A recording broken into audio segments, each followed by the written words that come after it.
Next topic है जीवा के खंड। वृत्त की जो जीवा होती है उसके खंड, मतलब कि वृत्त की जीवा जब एक वृत्त है ना, एक वृत्त है। अगर ये वृत्त की जीवा है ए और बी, तो ए बी का एक दीर्घ चाप होगा, यहाँ से लेकर यहाँ तक का एक लघु चाप और ये दीर्घ चाप है ना। और ए बी इस दोनों चापों को दो खंडों में विभाजित कर रहा है ना।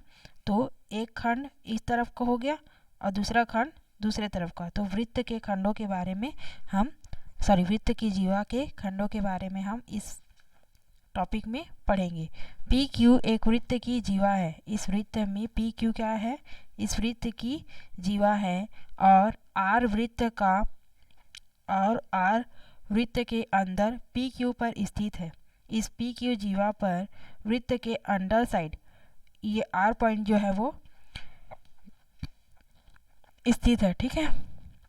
तब यह कहा जा सकता है कि बिंदु आर जीवा पी क्यू के को दो खंडों पी आर और आर क्यू में अतः आर क्यू में विभाजित कर रहे हैं ना। अंतः विभाजित करता है, मतलब कि अंदर में ही जीवा के वृत्त के अंदर में ही अंतः विभाजित कर रहे हैं। ये दो भागों में विभाजित कर रहे हैं बिंदु आर, पी आर और पी क्यू में जीवा पी क्यू को। इसी प्रकार यदि एस वृत्त के बाहर रेखा पी क्यू पर स्थित है, इसी पी क्यू को अगर हम बाहर की ओर बढ़ाएं और इसी पी क्यू के जो बढ़े हुए खंड है उस पर कोई पॉइंट मिल जाता है हमें एस, तब कहा जाता है कि बिंदु एस जीवा पी क्यू के को दो खंडों एस पी और एस क्यू में विभाजित कर रहा है। एस पी और एस क्यू, एस पी और एस क्यू में बाह्य विभाजित करता है, मतलब बाहर के साइड विभाजित कर रहा है। एस पी और एस क्यू में बाह्य विभाजित करता है। स्पर्श रेखा और छेदक रेखा के बीच संबंध। स्पर्श रेखा जो वृत्त को की परिधि को स्पर्श करती हुई जाती है और छेदक रेखा मतलब वृत्त को दो भागों में विभाजित करती हुई एक पॉइंट से और दूसरे पॉइंट से टच करती हुई अंदर होती हुई जाती है, उसको छेदक रेखा कहते हैं, है ना। तो हमने वृत्त के बाह्य बिंदु से खींची गई दो स्पर्श रेखाओं के बीच संबंध देखा है। क्या वृत्त के बाह्य बिंदु से खींची गई छेदक रेखा तथा स्पर्श रेखा में भी कोई संबंध होता है? देखते हैं। प्रमेय 13 कथन है, यदि पी ए बी वृत्त की छेदक रेखा है, पी ए बी एक वृत्त की छेदक रेखा है और पी टी स्पर्श रेखा है ना। अगर पी ए बी वृत्त की छेदक रेखा है जो वृत्त को बिंदु ए और बिंदु बी पर प्रतिच्छेद करती है, छेदती हुई जाती है बिंदु ए और बी पर, और पी टी स्पर्श रेखा है, तो हमें ये सिद्ध करना है कि P A into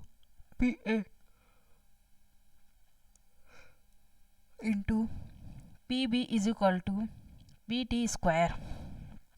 P A into P B is equal to P T square, ये हमें सिद्ध करना है। दिया है वृत्त की छेदक रेखा पी ए बी जो वृत्त को पी ए और बी पर प्रतिच्छेद करती है और पी टी एक स्पर्श रेखा खंड है वृत्त की, ठीक है। हमें यह सिद्ध करना है कि पी ए इंटू मतलब पी ए गुणित P B is equal to P T का स्क्वायर, ये हमें सिद्ध करना है, ठीक है। मतलब ये छेदक रेखा जो दो खंडों में विभाजित हो रहा है, दो भागों में,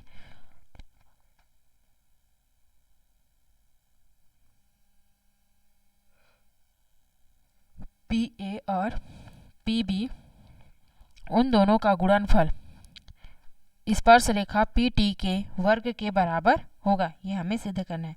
रचना करते हैं।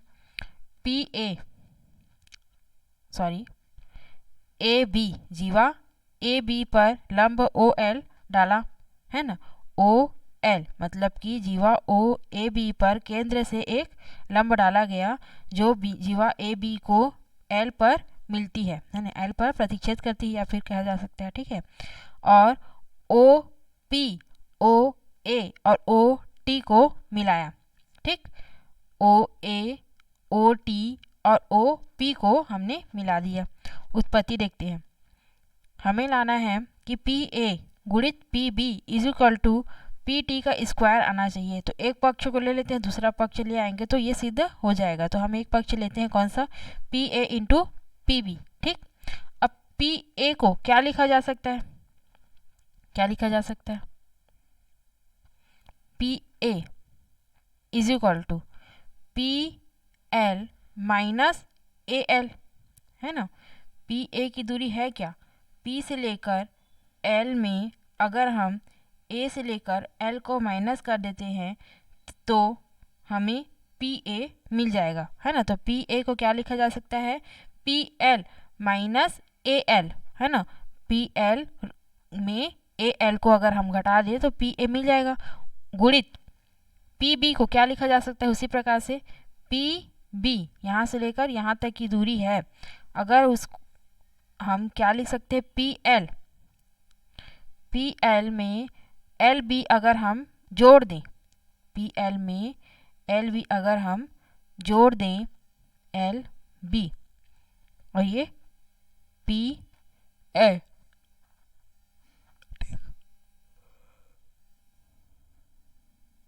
तो हमें पी बी मिल जाएगा। पूरे यहाँ से लेकर यहाँ तक की दूरी P L plus L B is equal to P B मिलेगा, ठीक। तो हमें एक सूत्र मिल गया A minus B A plus B का मिला। कैसे मिला, क्योंकि ए एल और एल बी एक ही है, ए एल और एल बी बराबर होते हैं आपस में। जीवा पर अगर केंद्र से लंब डाला जाता है तो वो लंब उस जीवा को दो समान भागों में समद्विभाजित कर देता है ना।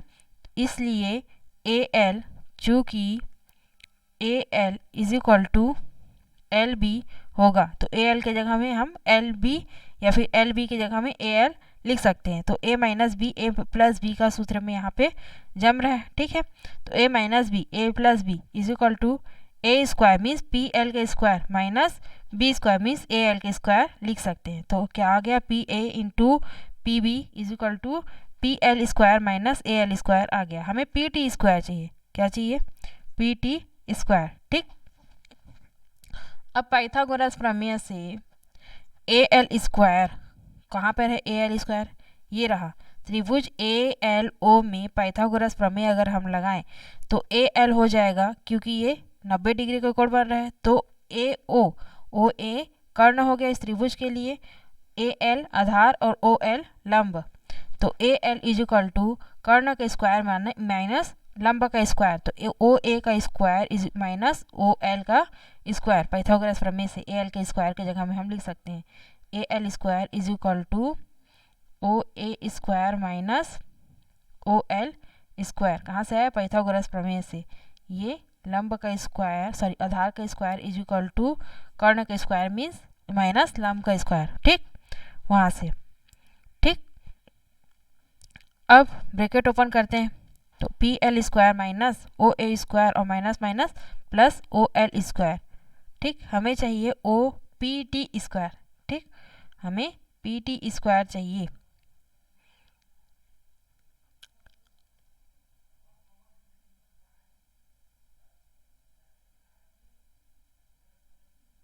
अब P L square plus O L square minus O A square, O L square को इस तरफ ले आए प्लस में और माइनस ओ ए स्क्वायर को इस तरफ ले आए। अब त्रिभुज ओ पी एल में पाइथागोरस प्रमेय से अगर हम देखें, ओ पी एल में पाइथागोरस प्रमेय से पी एल है और ओ एल है, इन दोनों का सम कर्ण के स्क्वायर के बराबर होगा। इस त्रिभुज के लिए कर्ण कौन सा हो गया, ओ पी, है ना। तो P L square plus O L square मतलब लंब आधार का स्क्वायर प्लस लंब का स्क्वायर इज इक्वल टू कर्ण का स्क्वायर, मतलब कि ओ पी या फिर पी ओ पी स्क्वायर होगा। तो P L square plus O L square का जगह में हम ओ पी स्क्वायर लिख सकते हैं, और ये ओ ए स्क्वायर तो है ही। अब ओ ए इस वृत्त की त्रिज्या है, उसी प्रकार से ओ ए और ओ टी दोनों ही वृत्त की त्रिज्या है, इसलिए ओ ए स्क्वायर की जगह में हम ओ टी स्क्वायर आराम से लिख सकते हैं, है ना। चूँकि ओ ए और ओ टी एक ही वृत्त की त्रिज्या है, इसलिए O P square minus O T square हम लिख सकते हैं। अब ओ पी है क्या, ओ पी त्रिभुज ओ पी टी में, त्रिभुज ओ पी टी में अगर हम देखें तो ओ पी इस त्रिभुज के लिए लंब हो जाएगा ओ टी, होगा लंब। कर्ण कौन सा होगा, ओ पी स्क्वायर, तो कर्ण का स्क्वायर माइनस लंब का स्क्वायर इज इक्वल टू आधार का स्क्वायर लिख सकते हैं, है ना। तो आधार का स्क्वायर क्या है, पी टी स्क्वायर। इसके लिए पाइथागोरस प्रमेय से अगर हम देखें तो ओ पी स्क्वायर माइनस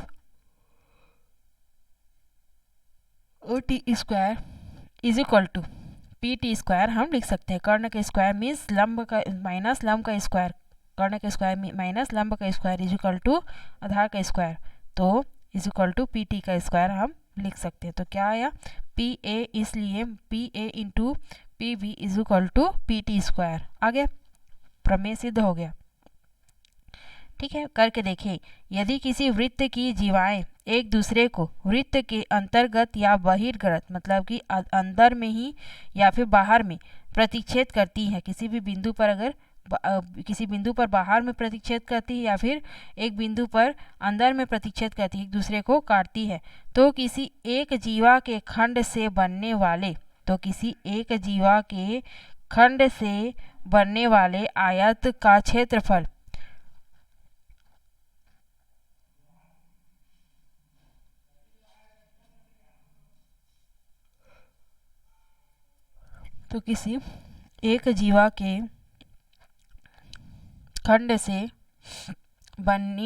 खंडों से बनने वाले आयत का क्षेत्रफल दूसरी जीवा के खंडों से बनने वाले आयत के क्षेत्रफल के बराबर होता है।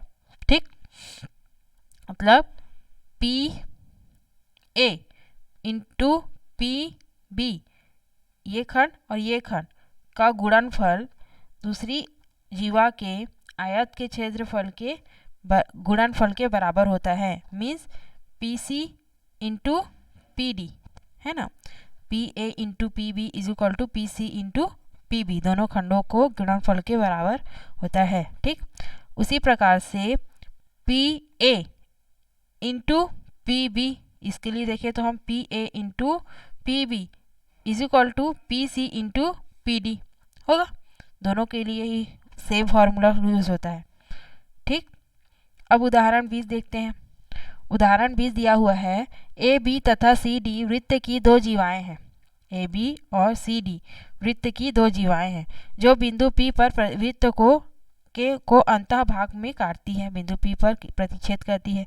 यदि पी ए 2 सेंटीमीटर है, पी बी 3 सेंटीमीटर है, पी सी 4 सेंटीमीटर है, तो पी डी ज्ञात कीजिए। चूँकि हमने अभी अभी एक फार्मूला पढ़ा है, अच्छा पी डी को हम मान लेते हैं x सेंटीमीटर, पी डी को मान लिए x सेंटीमीटर, तो अभी अभी हमने जानते हैं कि ये गुणित है ना,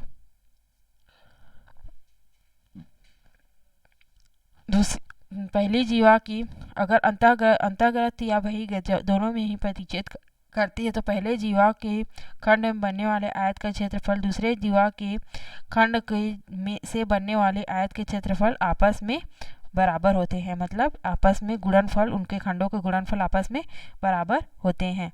अतः P A into P B is equal to P C into P D होगा। तो पी ए क्या है, पी ए कितना दिया हुआ है 2 गुणित पी बी 3, है ना, is equal to P C 4 into P D हमने माना है x, तो 3 दूनी 6, 4x, x is equal to कितना आ जाएगा 6/4, x इज इक्वल टू 2 दूनी 4, 2 तिया 6, 3/2, है ना, या फिर 1.5 सेंटीमीटर। अतः P D is equal to 1.5 centimetre आएगा। 21 उदाहरण 21 दिया हुआ है, जीवाएं पी क्यू तथा आर एस वृत्त के बाहर की एक बिंदु एम पर एक दूसरे को काटती है। अब बाह्य प्रतिच्छेद बिंदु कहाँ पर है? बहिर्गृत प्रतिच्छेद बिंदु है एम। ठीक है जी, दोनों जीवाओं का पी क्यू और आर एस जीवाओं का प्रतिच्छेद बिंदु एम जो बाहर में स्थित है। ठीक है, ये दिया गया है। यदि एम से लेकर क्यू 3 सेंटीमीटर है, एम पी यहाँ से लेकर यहाँ तक की दूरी 8 सेंटीमीटर है। ठीक, एम पी की दूरी, तो एम आर और जीवा आर एस, एम आर यहाँ से लेकर यहाँ तक की दूरी और जीवा आर एस यहाँ तक की दूरी हमें की लंबाई ज्ञात करनी है। ठीक है, दिया गया है कि एम क्यू 3 सेंटीमीटर है, एम पी 8 सेंटीमीटर है, एम एस दिया हुआ है, हाँ अच्छा ये दूरी तो दिया हुआ है 4 सेंटीमीटर है। तो एम से लेकर आर निकालना है हमें और आर एस निकालना है। ठीक, माना M R is equal to X centimetre है। हम जानते हैं कि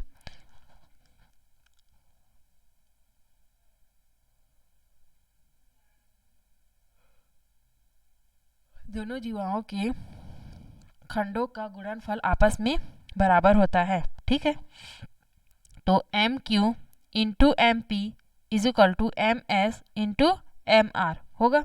एम क्यू का मान दिया हुआ है 3, एम पी का मान भी दिया हुआ है 8 है ना। M 3 into 8 is equal to 4 into M S is equal to 4 into M R को माना है हमने एक्स।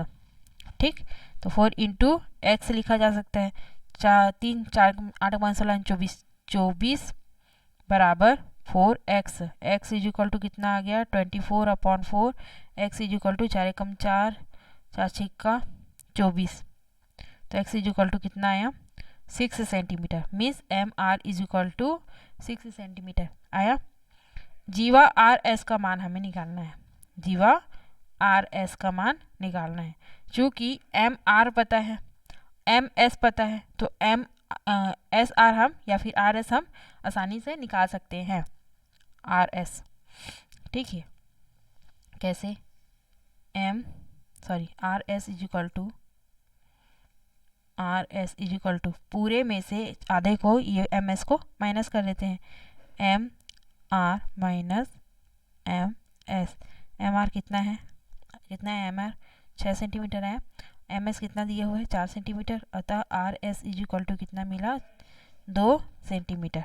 ठीक, इस जीवा आर एस की लंबाई कितनी होगी 2 सेंटीमीटर होगी। ठीक, जीवा R S is equal to 2 centimetre होगा। इसी प्रकार से उदाहरण 22 दिया हुआ है,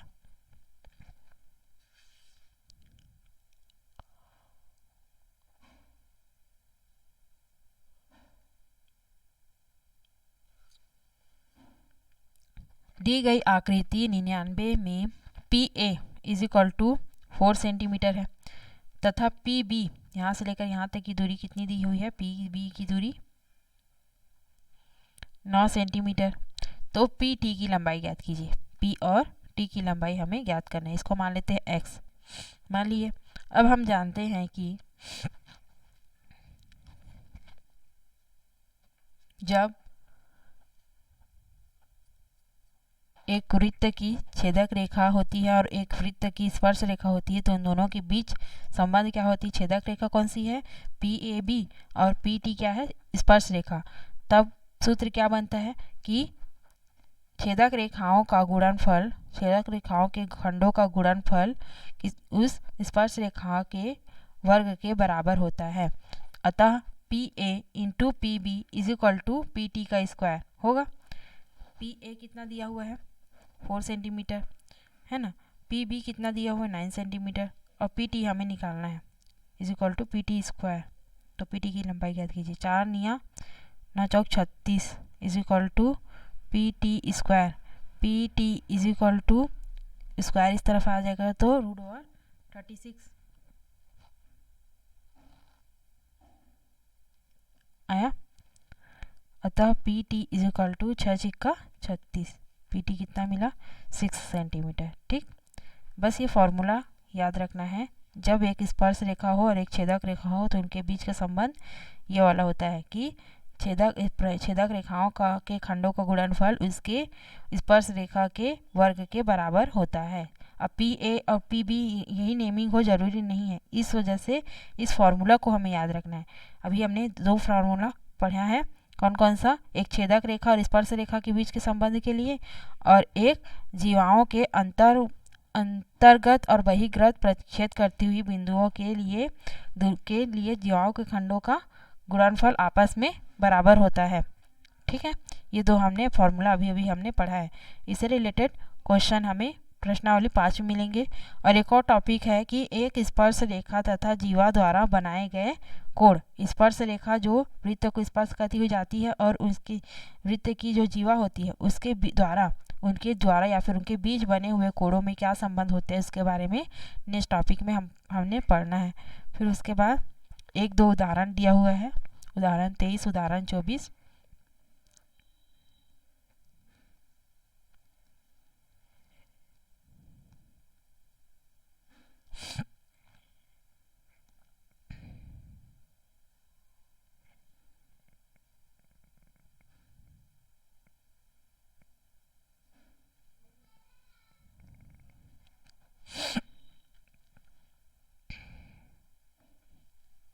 उदाहरण 24, फिर हमने प्रश्नावली पढ़ना है,